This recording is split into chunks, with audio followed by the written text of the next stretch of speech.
আসসালামু আলাইকুম ওয়া রাহমাতুল্লাহি ওয়া বারাকাতুহু। নাহমাদুহু ওয়া নুসাল্লি আলা রাসূলিহিল কারীম। আম্মা বা'দ। সমস্ত প্রশংসা সে আল্লাহ তাআলার জন্য, যিনি দুনিয়ার তামাম মাখলুকের মধ্যে আমাকে আপনাকে শ্রেষ্ঠ মাখলুক হিসেবে দুনিয়াতে পাঠিয়েছেন।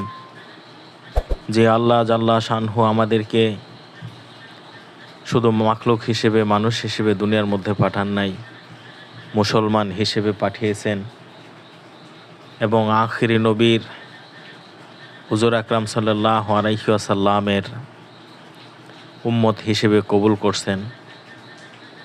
এই জন্য সে আল্লাহ তাআলার শুকরিয়া আদায় করি, আলহামদুলিল্লাহ। আল্লাহ তাআলা যেমন আজিমুশ শান বড়, আল্লাহ তাআলার ঘোষণাও তেমনি বড়। আল্লাহ রাব্বুল আলামিন দুনিয়ার মধ্যে তার যত হুকুম আহকামকে দিয়েছেন, তার মধ্যে সবচেয়ে উত্তম এবং সবচেয়ে বড় আজিমুশ শান হুকুম হলো লা ইলাহা ইল্লাল্লাহ বলা। কারণ লা ইলাহা ইল্লাল্লাহ বলা মানুষকে কাফের থেকে, মুশরিক থেকে, মুরতাদ থেকে ফিরিয়ে মুসলমান বানিয়ে নেয়। তো এই লা ইলাহা ইল্লাল্লাহর বরকত এবং মর্যাদা কত বেশি, সেই সম্পর্কে একটি ঘটনা আপনাদের সামনে তুলে ধরি।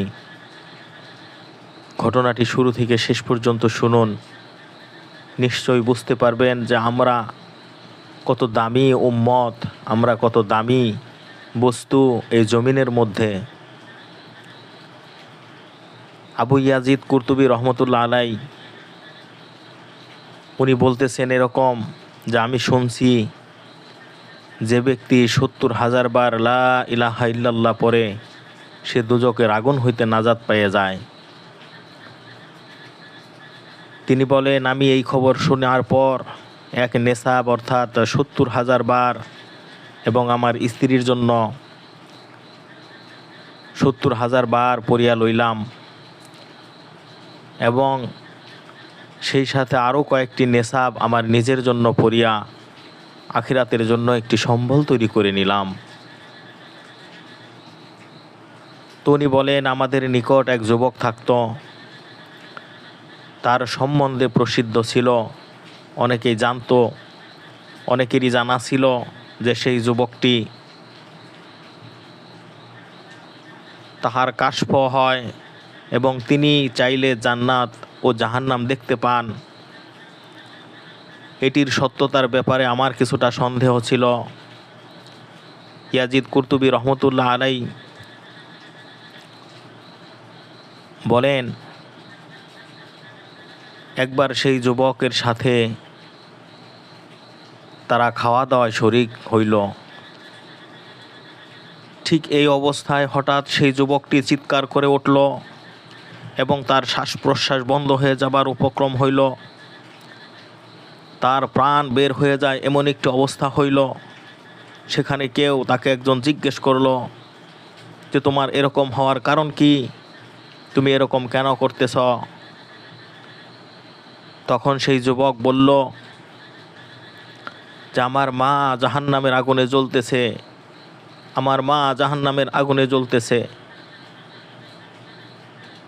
ইয়াজিদ কুরতুবী রহমতুল্লাহি আলাই বলেন, আমি তাহার অস্থির অবস্থা লক্ষ্য করলাম। আমার খেয়াল হইল, আমি যে নেশাবগুলো আমার জন্য পাঠ করেছি, সেখান থেকে একটি নেশাব তার মার জন্য বকশিস পাঠাইয়া দেই। আর এইটি পাঠানোর মাধ্যমে আমি সেই যুবককেও পরীক্ষা করে নিতে পারবো যে সে সত্যি কাশফ জানে কিনা, এবং এটি পাঠানোর মাধ্যমে এটিও জানতে পারবো যে এটি জাহান্নামের আগুনকে সত্যি নিভিয়ে দেয় কিনা।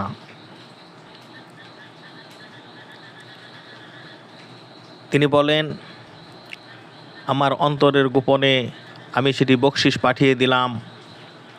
এই খবর আল্লাহ তাআলা ছাড়া আর কেউ জানতেন না।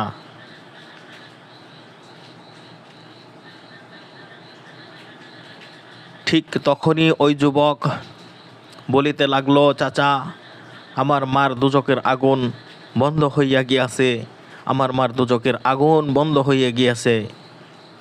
কুরতুবী রহমতুল্লাহ আলাই বলেন, এই ঘটনা আমার সামনে সংঘটিত হওয়ার পর আমি সত্যিই আনন্দিত হলাম এবং এই ঘটনা হইতে দুইটি বিষয় আমি বুঝতে পারলাম। একটি বিষয় তো ৭০,০০০ বার কালেমা পড়ার বরকত সম্পর্কে জানলাম, যা আমি শুনেছি, উহার অভিজ্ঞতা।